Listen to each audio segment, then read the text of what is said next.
أعوذ بالله من الشيطان الرجيم. بسم الله الرحمن الرحيم.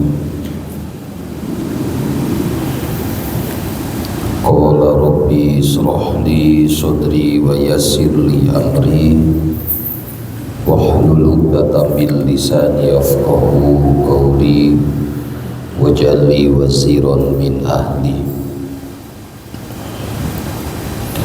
Qala al-muallifu rahimahumullah wa nafa'na bi ulumihim wa bi asrarihim. Assalamualaikum warahmatullahi wabarakatuh.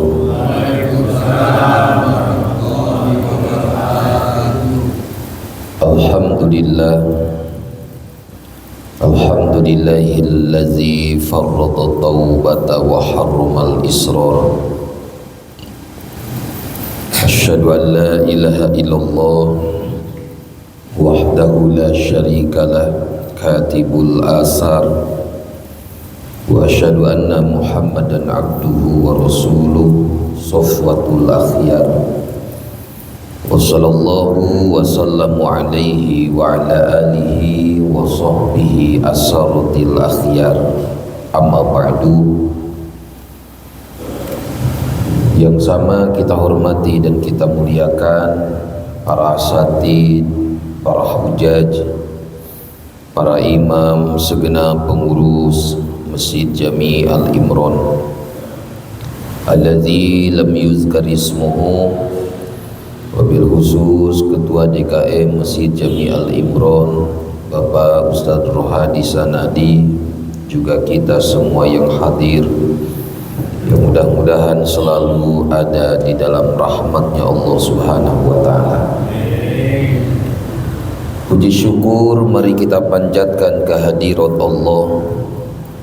Salawat beserta salam semoga dawam kepada Rasulullah sallallahu alaihi wasallam, kepada para keluarganya, para sahabatnya, para tabi'in, para tabi'in tabi'in, sampai kita selaku umatnya. Mudah-mudahan di yaumil qiyamah nanti kita semua mendapatkan syafaat Nabi Muhammad sallallahu alaihi wa alihi wa sahbihi wasallam. Hadirin jamaah yang dimuliakan Allah, sebelum kita melanjutkan kembali kajian ta'lim di dalam Ilmu Tauhid, terlebih dahulu mari kita bersama-sama membaca suratul Fatihah, bertawassul kepada sahibul kitab, bermohon dan berdoa kepada Allah, mudah-mudahan Allah berkahi seluruh ilmu dan amal ibadah kita, dan setiap langkah kaki kita senantiasa selalu ada di dalam keridhaan Allah Subhanahu wa ta'ala. A'udzu billahi minasyaitonir rajim. Bismillahirrahmanirrahim.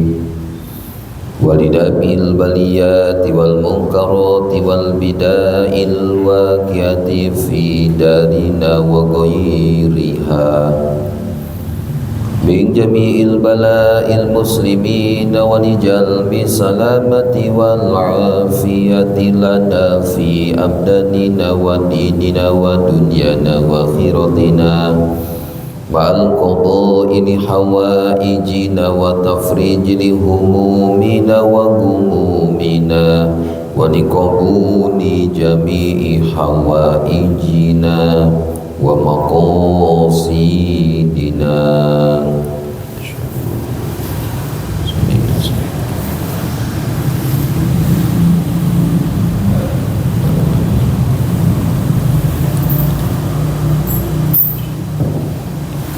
Biridhoka ya Allah, ya Allah, ya Allah, bihaqqil Fatihah. A'udzu billahi minasyaitonir rajim. Bismillahirrahmanirrahim. Alhamdulillahi rabbil alamin, arrahmanir rahim, maliki yaumiddin. Iyyaka na'budu wa iyyaka nasta'in ihdinas siratal mustaqim siratal ladzina an'amta 'alaihim ghairil maghdubi 'alaihim waladdallin. Bismillahirrahmanirrahim.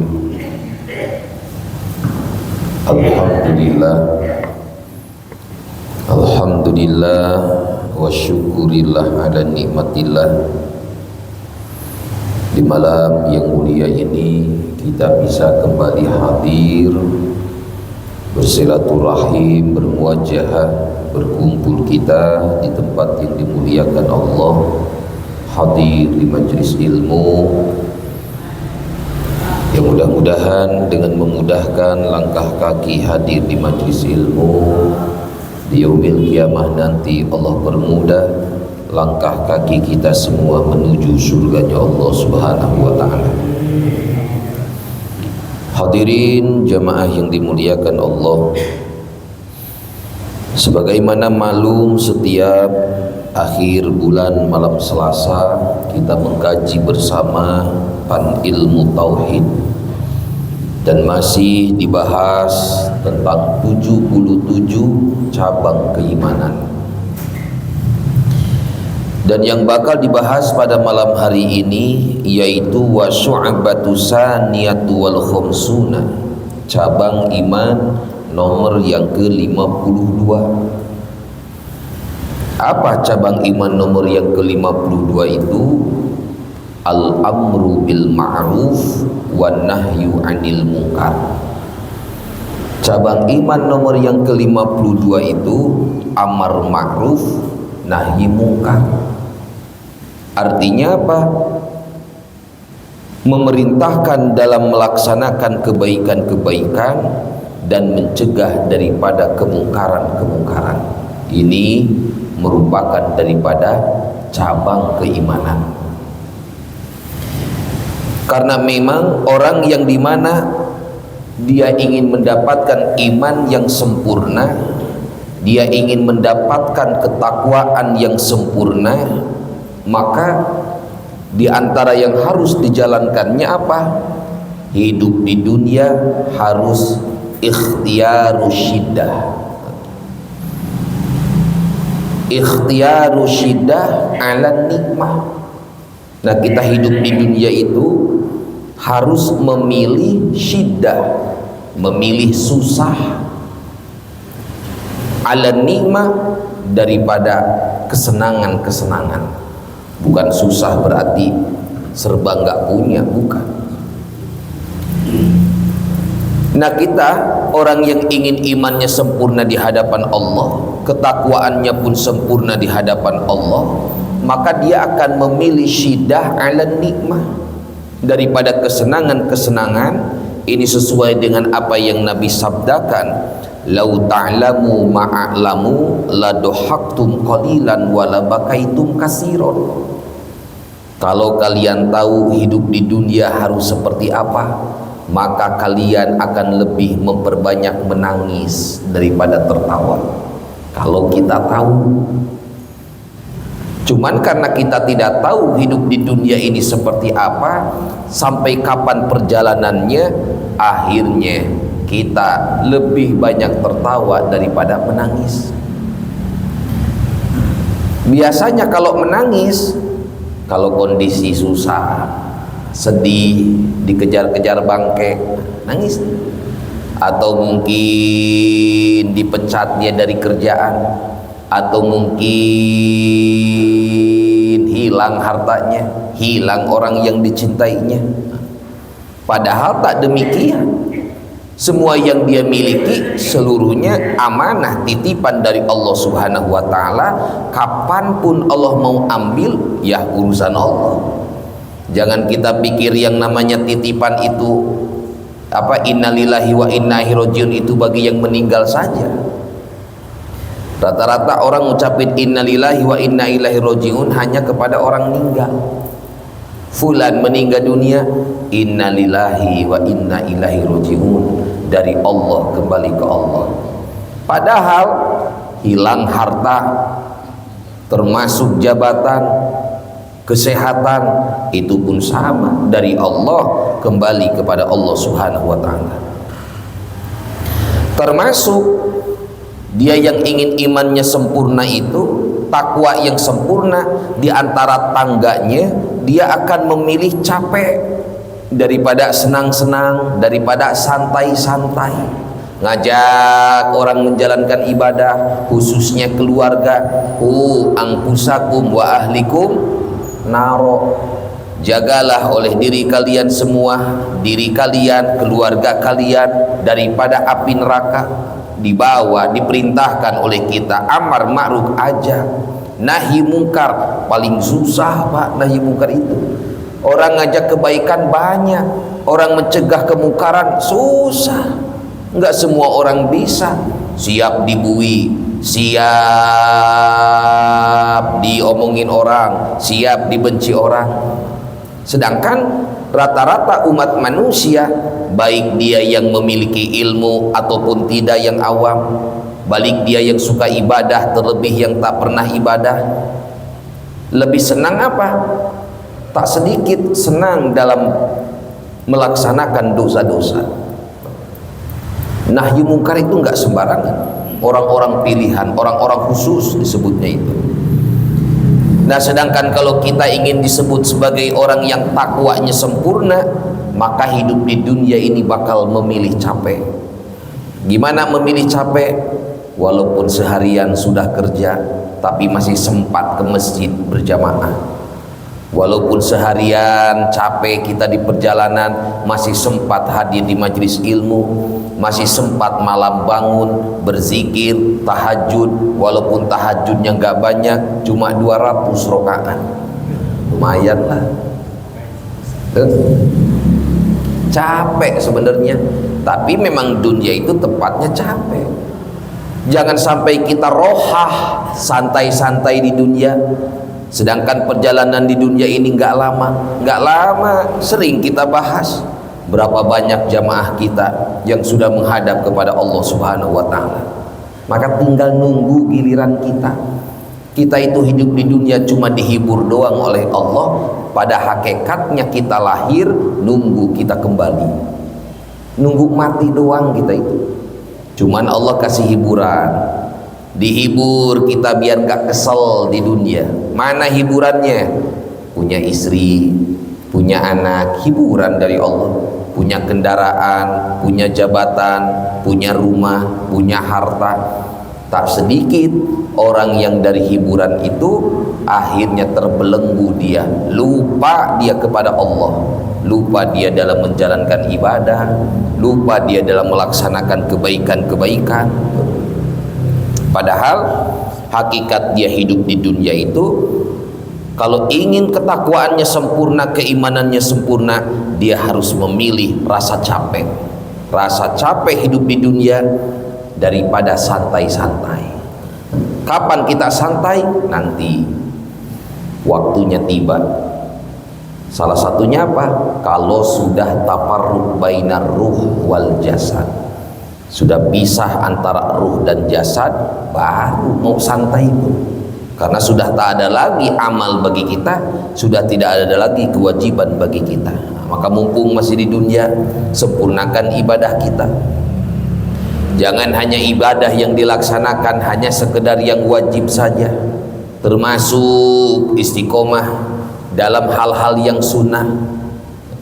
Yang fardu disambut, yang sunnah terpelihara, yang makruh dicegah, begitupun yang haram disinggah. Jangan sampai kita termasuk orang yang hidup di dunia santai kita, akhirnya ketika menghadap Allah tak ada bekal kita. Padahal kita bakal mudik, bakal pulang kampung. Pulang kampung yang hakiki, itulah pulang kampung kita kepada Allah. Dia sudah ke rahmatullah. Nah, orang seperti itu bilang, udah pulang ke rahmatullah. Pulang ke rahmatullah itu pulang kampung, Pak. Kita kalau pulang kampung misalnya kemana? Ke Tasik, ke Bogor, ke Jawa, seneng nggak Pak? Siapa yang nggak seneng? Pasti seneng lah. Alhamdulillah sebentar lagi Ustaz, sebentar lagi bakal masuk bulan Ramadan, bakal masuk hari raya Idul Fitri. Pengajian tauhid aja tinggal 2 kali lagi Pak, bulan Desember sama bulan Januari. Saya awal Februari itu udah berangkat, berarti Selasa terakhir itu sekalian tawakufan, 2 bulan lagi berarti. Setelah itu kita libur panjang.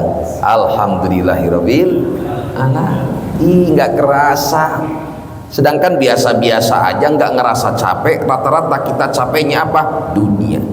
Jarang orang ngomong, Pak, ambilin galon tuh, capek beres tahajud tadi 200 rakaat. Ada? Capek tadi beres baca Quran 20 juz. Ada begitu? Paling rata-rata capek tadi beres mancing mancing lagi, capek baru pulang kerja, capek baru dari kantor. Rata-rata yang kita capek itu apa? Karena bergelut dengan dunia, padahal bekal sesungguhnya akhirat. Bekal di dunia nggak ada yang dibawa. Bapak punya mobil sebanyak apapun, meninggal selesai. Bapak punya motor sebanyak apapun, meninggal. Ada motor yang dibawa? Nggak ada. Kendaraan apa dia yang terakhir? Ambulan cek. Apa? Kerandanya.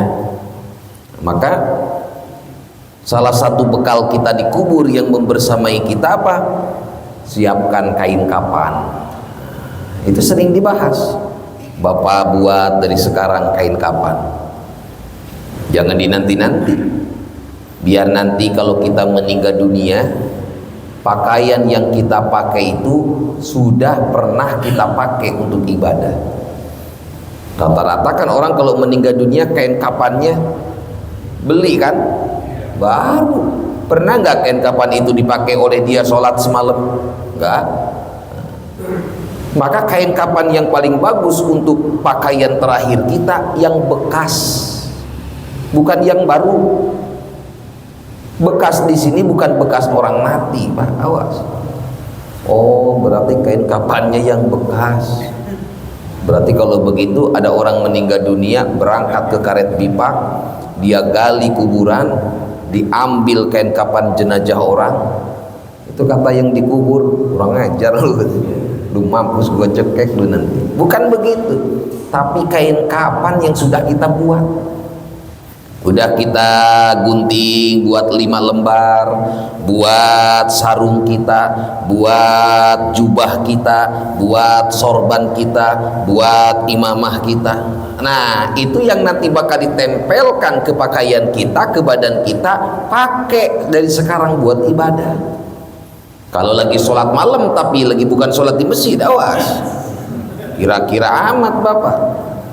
Sampai dibawa ke masjid itu Ustadz bilang, nah, untung saya ingat nih, bukan bawa ke masjid, tapi ketika di rumah udah dipakai sama kita, udah sholat pakai koko, pakai sarung, timpa, lapis, tuh 2, 3 sajadah, 4 sorban, 5 pakai, sholli sunatan tahajud, Allah belum matiin lampu. Bininya bangun, Allahu la ilaha illa huwal hayyul qayyum la ta'khudhuhu sinatun wa la naum. Ya bilang dulu sama istri. Nanti di mana sudah sepuh, terasa nggak bakal lama lagi hidup di dunia, ngomong, Bu, nanti kalau aku meninggal dunia, aku wasiat jangan belikan kain kafan. Tuh ada kain kafan di lemari. Berapa kali itu ku cuci, kotor cuci keringkan pakai, kotor cuci keringkan pakai, kotor cuci keringkan pakai. Nih kain kapan yang bekas itu maksudnya itu. Nah, pas meninggal dipakai. Mending kalau kita dulu pernah melaksanakan haji umroh, ada tuh kain ihramnya, pakai itu. Biar jadi saksi nanti di hadapan Allah. Tapi kalau tidak ada, setidaknya persiapkan walaupun hanya selembar untuk persaksian nanti di Mahkamah Agung Rabbul Izzati, bahwa kita pernah capek melaksanakan ibadah untuk bekal ketika nanti perjalanan di akhirat. Fa inna safarata ba'id, karena perjalanan di sana itu ba'id, sangat jauh, nggak ada ujungnya. Kalau perjalanan dunia ada ujungnya. Dunia bakal hancur, kita pun bakal hancur. Kullu syai'in halikun ila wajhah. Setiap segala sesuatu bakal hancur, bakal rusak, bakal fana, bakal binasa, illa wajhah, kecuali zat Allah. Wa ilaihi turja'un. Semua bakal kembali kepada Allah Subhanahu wa taala. Nah, termasuk orang yang ingin sempurna dia keimanannya, termasuk daripada amar ma'ruf, ikhtiaru zulli andal izzi. Di dunia itu dia lebih memilih hidupnya hina, alal izzi, daripada mulia. Lebih memilih hidupnya hina itu bukan menghinakan diri, bukan. Tidak merasa mulia, baik mulia dikarenakan orang tuanya misalnya, baik mulia dikarenakan hartanya, baik mulia dikarenakan jabatannya. Tidak. Karena pandangan yang dimuliakan oleh Allah siapa? Inna akramakum indallahi atqakum. Sesungguhnya makhluk yang dipandang mulia oleh Allah dinilai daripada ketakwaannya. Nah, maka ingin takwa kita sempurna di hadapan Allah, naiki tangga ini. Apa tangga di sini? Memilih hidup yang hina. Hina di hadapan Allah Subhanahu wa taala, daripada alal izzi, daripada merasa dirinya mulia. Yang dikhawatirkan sebab kemuliaan itu akhirnya timbul keangkuhan, timbul kesombongan. Bahaya, berarti kita sudah masuk dalam perangkat iblis laknatullah. Iblis kurang bagaimana ibadahnya? Ahli ibadah itu iblis. Ibadahnya gagah, ibadahnya hebat. Di bumi Allah tempat mana iblis enggak sujud? Semuanya pernah sujud. Iblis. Cuma dikarenakan dia mengatakan ana khairun min Adam, aku lebih utama daripada Adam. Ana minan nar wa Adam min tin, aku diciptakan dari api, Adam dari tanah. Aku lebih dulu diciptakan, Adam belakangan. Mana pantas aku harus sujud ke dia? Padahal dalam riwayat itu iblis bilang ke Nabi Musa, pernah ngomong, Musa, engkau itu kan langsung berbicara dengan Allah. Terus tolong bilang ke Allah, aku pengen tobat. Kalau aku tobat, kira-kira diterima enggak tobatku? Sedangkan Nabi Musa kan wa kallamallahu Musa takliman. Musa itu benar-benar dia berkalam langsung dengan Allah. Tapi bukan berkalam seperti kita begini ngobrol, bukan. Karena firman Allah itu la sautun wala harfun, enggak ada suara, enggak ada huruf. Nah, maka Nabi Musa melaporkan ke Allah, iblis ingin tobat ya Allah. Lalu kata Allah, bilang tuh ke iblis tuh, datangi kuburan Adam, sujud di depan kuburannya, ku ampuni dosanya. Disampaikan ke iblis, iblis kau ingin tobat ke Allah, ingin apa? Ingin benar-benar kau melaksanakan tobat kepada Allah. Gimana caranya? Datangi kuburan Adam, kau sujud di situ. Apa kata iblis? Waktu hidupnya pun aku enggak mau, apalagi dia sudah jadi bangkai. Iblis tuh. Padahal udah dikasih kesempatan, tetap dia benci sekali kepada Nabi Adam. Ya gara-garanya itu tadi, Adam baru, iblis belakangan diciptakan. Tapi ketika Allah memerintahkan, ketika Nabi Adam mau dijadikan khalifah di muka bumi, iblis menolak. Nah, maka jangan sampai kita memandang diri kita ini mulia, karena nggak ada yang tahu siapa nanti di yaumil kiamat yang bakal masuk surga lebih dulu. Nggak ada yang tahu. Bisa saja ustadznya belakangan, jamaahnya duluan, mungkin terjadi. Nggak bisa kita ponis, oh itu ahli ilmu pasti disimpan di surga. Lihat hadisnya, ternyata ada ahli ilmu yang disimpannya bahkan di dalam kerak api neraka. Itu ahli ilmu. Bahkan ada ahli Quran disimpannya di dalam kerak api neraka. Nah, maka orang-orang ahli sorga itu nanti di yaumil kiamat mereka bakal saling ngobrol. Kenapa kamu masuk sorga? nanti kita bakal begitu. Nah, mudah-mudahan kita berjumpa lagi di dalam surga. Pasti sorba ngobrol, Pak, Bapak masuk surga kenapa? Oh, saya masuk surga alhamdulillah gara-gara saya istiqomah di masjid. Mau sakit mau bagaimana juga berangkat saya sholat berjamaah. Ingat saya soalnya kata Nabi, apabila engkau melihat ada orang yang bolak-balik ke masjid sholat tapi bukan ngecas HP, khawatirnya ngecas HP doang bolak-balik juga, fashhadu bil iman, saksikan oleh kalian bahwa mereka orang-orang yang beriman. Alhamdulillah ku amalkan, ternyata inilah yang menyebabkan saya masuk surga.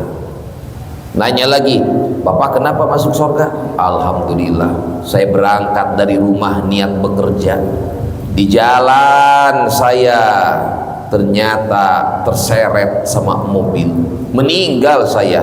Alhamdulillah dari rumahnya saya berangkat baca bismillah, saya bermohon kepada Allah minta rizki yang halal, ternyata saya meninggal, Allah kasih pahala syahid. Bapak ini kenapa lagi bisa masuk surga?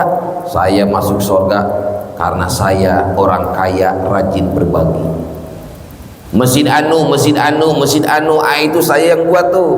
Oh, gagah tuh, di surga boleh sombong baru, beda lagi karena amalnya di dunia. Termasuk anak-anak yatim saya yang ngasih, apalagi janda-janda muda. Oh, janda tua mah enggak, haram jadah. Bagian janda muda aja semangat dia. Akhirnya masuk surga. Cuman di antara yang banyak kayak begitu, ada yang paling istimewa bahkan menjadi tuhfatul jannah, karya besar ahli surga. Siapa dia? Orang-orang yang hina karena kemiskinannya. Kamu kenapa masuk surga? Saya di dunia ini orang hina tapi sabar. Di dunia saya miskin tapi sabar, saya dengan apa yang Allah kasih, saya terima dengan apa yang Allah beri, qanaah orangnya.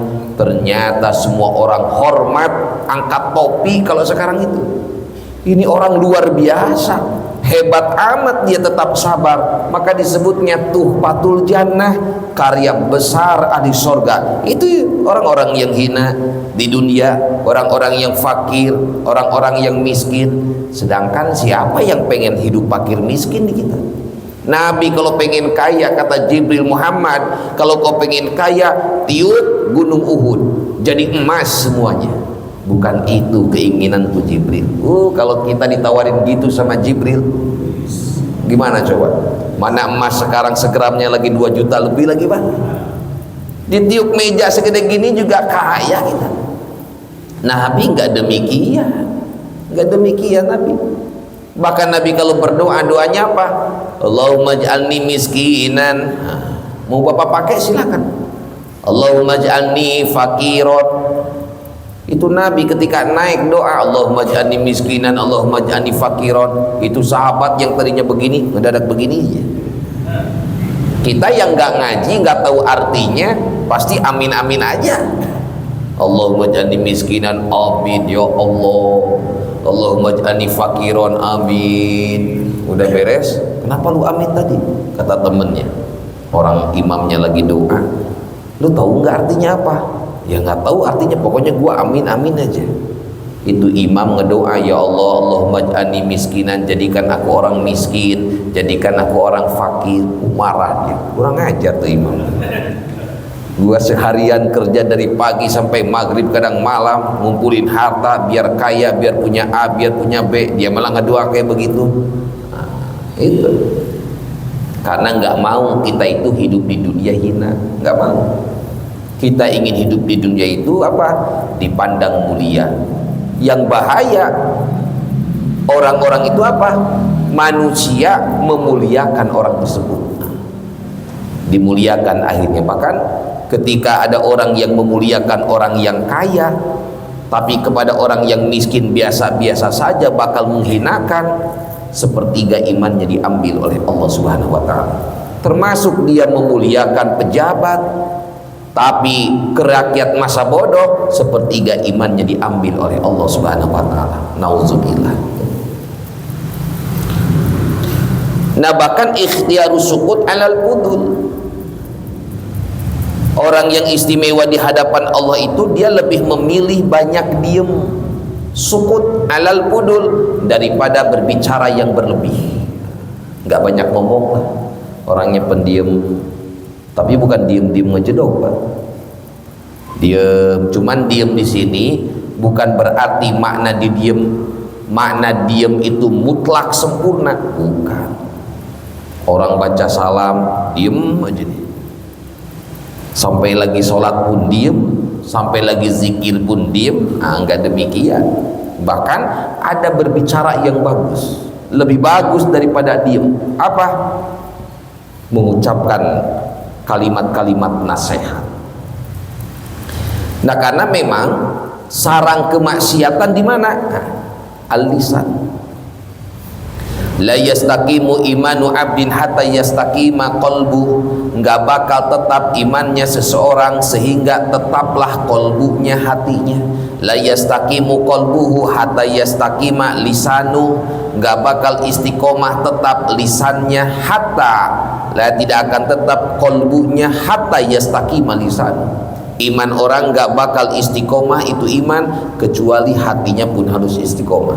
Hatinya kalau pengen istiqomah, maka lisannya pun harus istiqomah.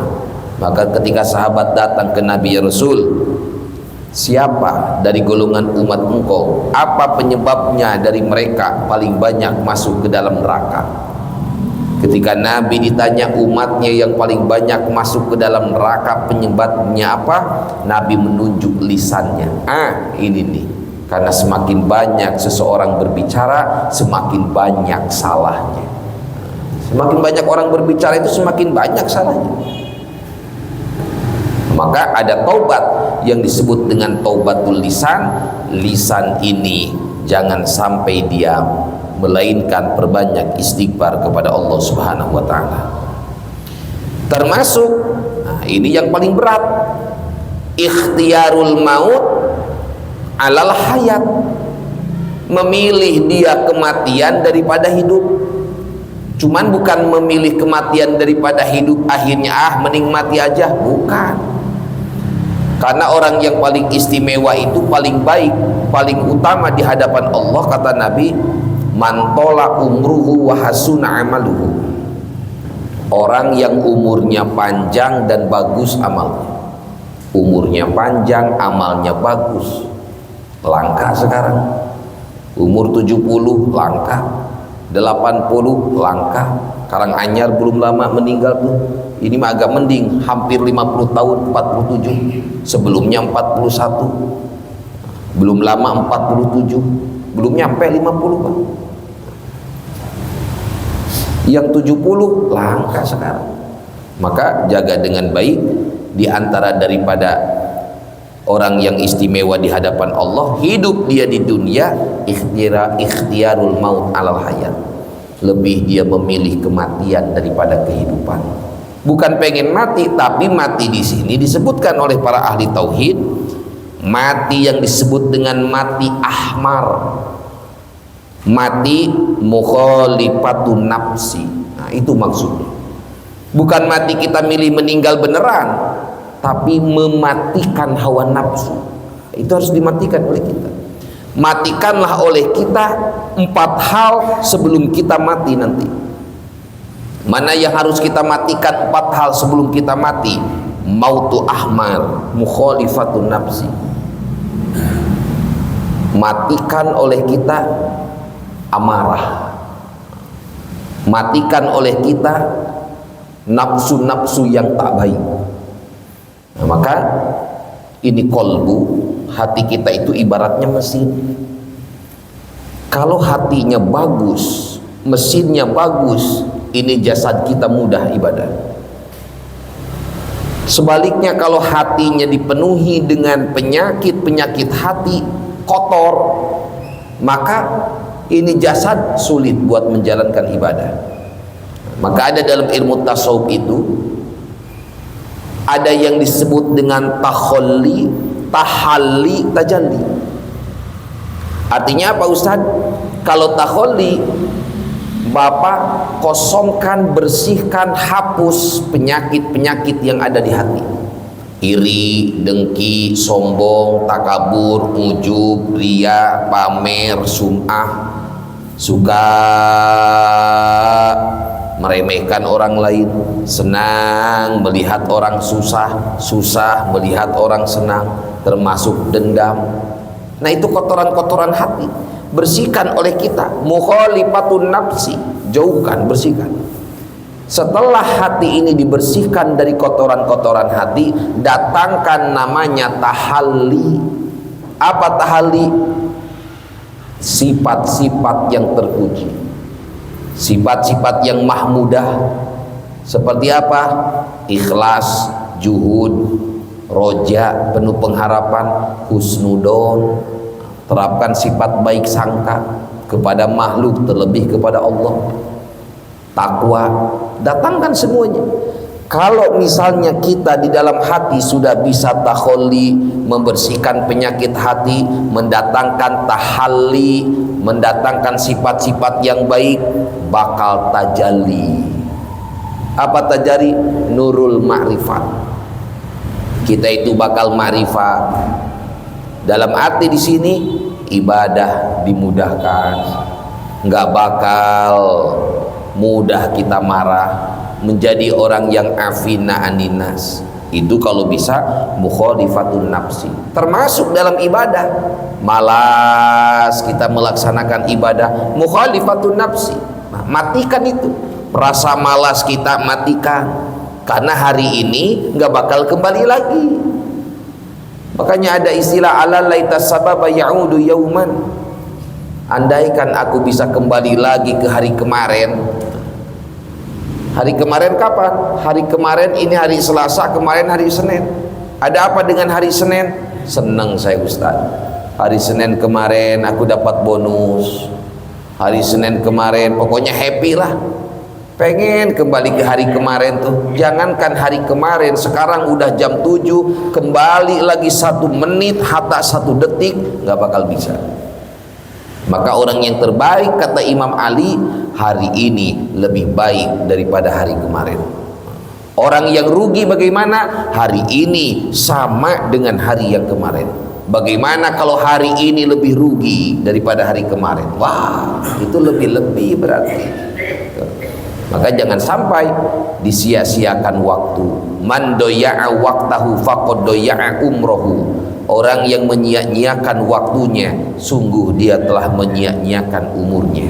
Maka rasa malas buang, rasa dengki, tak senang dengan orang, tinggalkan semuanya. Ketika ini bisa dimatikan sebelum kita mati, ini bisa ditinggalkan sebelum kita meninggal dunia, insya Allah termasuk kita yang menjalankan cabang iman nomor 52. Termasuk matikan juga apa? Al-ju', rasa lapar. Jangan sering kenyang. Itu maksud. Wahdaru siba, jangan selalu kita kenyang perut. Karena orang yang kenyang perutnya biasanya malas. Biasanya malas. Coba tuh lihat orang yang buka puasa, Ramadan tuh, itu puasa semuanya makanan dihidangkan sama dia. Risol, ongol-ongol, jengkol, semua ada di situ di meja. Belum lagi kadang nyiapinnya itu enggak sore, ada yang dari pagi udah nyiapin. Kira-kira apa? Makanan-makanan sudah ada di meja, padahal yang dimakan enggak banyak sebenarnya. Apalagi kalau suami-suami, bapak-bapak biasanya paling teh manis, kopi, ngerokok sebagian. Udah kadang itu minum teh manis, itu kemanain ongol-ongolnya, bakwannya. Mending kalau misalnya nggak sampai dibuang. Kadang ada yang sampai dibuang, mubazir, tepuk tangan syaitan. Berhasil dia menghancurkan ibadah kita. Atau mending kalau ada di situnya, misalnya dekat dengan santri, atau ada masjid, masjidnya banyak pemburu berkat, udah siap nampung semua. Nih, lihat ini masjid, banyak gak orang masjid? Banyak, siap nampung. Ada bakwan 20, kurang segitu mah, kasih sekilas doang Pak, gak nyampe 1 menit habis. dia yang nyelamatinnya itu. Atau ada ikan, ada hewan-hewan yang bisa memakannya, dia yang nyelamatin kita daripada mubazir. Kalau ada itu juga. Kadang ada yang sampai buka puasa itu sampai muntah. Ada yang buka puasa udah beres adzan maghrib langsung dia lahap. Udah selesai nggak banyak habisnya, cuma nasi 2 piring setengah sama itu opor ayam 2 ekor. Mana 2 ekor lagi, udah beresnya diem aja. Aduh, begah amat, ini mau sholat juga, akhirnya dinanti lep tidur, adzan isya berkumandang. Maka wahdaru siba, belajar alju, mengosongkan perut, puasa. Jangan puasanya nunggu Ramadan doang. Kita kan puasa biasa nunggu Ramadan. Udah sengaja Senin Kemis jarang denger jamaah, Pak, air Pak, mohon maaf Ustaz, saya lagi puasa. Wih, mantap amat. Kadang ada jamaah yang rajin puasa, kadang dijailin sama temennya, malah ditawar-tawarin suruh buka. Beres sholat, tahu dia puasa subuh-subuh, pulang ke rumah udah dipanggil, ngopi tuh, ana soimun. Puasa juga udah ana soimun. Emang artinya apa? Gak tahu gue juga. Pokoknya ustadz itu bilang ana soimun aja. Ya saya lagi puasa. Sayang ini kopi udah disiapkan, bakwannya lontong tuh. Enggak lah, ntar aja. Ji samsu tuh 4 batang. Daripada mubazir nanti, ya udah deh. Akhirnya puasanya nggak jadi dia. Ini namanya teman haram jadah yang kayak begini Pak. Bukannya didukung dia.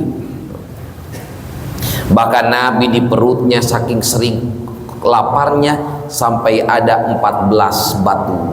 Coba bayangkan, begitu banyak batunya Nabi. Sekarang pun banyak di Palestina. Video-video itu ketika dilihat di perutnya apa? Kerikil-kerikil. Kita mana ada kerikil-kerikil, yang ada rokok digulung di sini nih sama korek. Aduh, nah itu disebutnya mautu abiyad.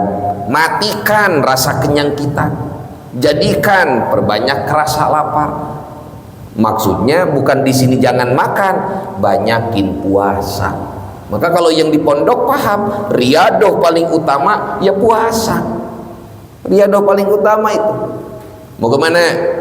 Mau izin Pak Yai, rencana 3 bulan lagi mau pulang kampung. Kayaknya mau nerusin orang tua, nggak bakal balik lagi. 3 bulan lagi, ya udah. Mulai dari sekarang puasa. 3 bulan terus puasa.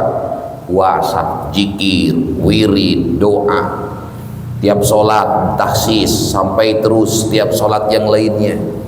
Riadoh sampai diasingkan dengan santri yang lain, diam di tempat-tempat khusus. Tujuannya apa? Tujuannya agar diberikan keistiqomahan ketika dia mengamalkan ilmunya. Ada lagi kematian itu bukan hanya mematikan mukhalifatun nafsi, rasa malas, begitupun amarah, atau mematikan mautu abyad, alju, rasa kenyang perut.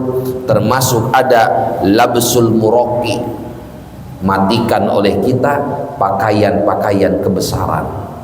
Ya kayak tadi, jangan bangga dengan pakaian kebesaran kita. Warna coklat kah, warna loreng kah, warna apa lagi itu banyak. Karena hakikatnya kita meninggal dunia sama semua, pakaiannya kain kafan. Maka yaitu siapkan oleh kita kain kafan tersebut, karena itu bakal menjadi pakaian yang terakhir. Gak ada sejarahnya kain kafan pakai saku Pak. Pokoknya kafannya harus dijahit dulu pakai saku biar ada duitnya. Gak ada. Tandanya apa? Udah gak ada bekal lagi. Biasa kita kemana-mana gak nyaman, gak bawa saku. Nah, sekarang ketika meninggal dunia tak ada, digulung, kita tak berjahit. Mana pakaian kebesarannya? Gak ada. Pakaian itu nggak bakal menjadi penyelamat kecuali yang dia gunakan dengan baik sebab tersebut untuk mendapatkan pahala di hadapan Allah. Nah, yang paling berat itu ada yang disebut dengan mematikan ihtimalul ada,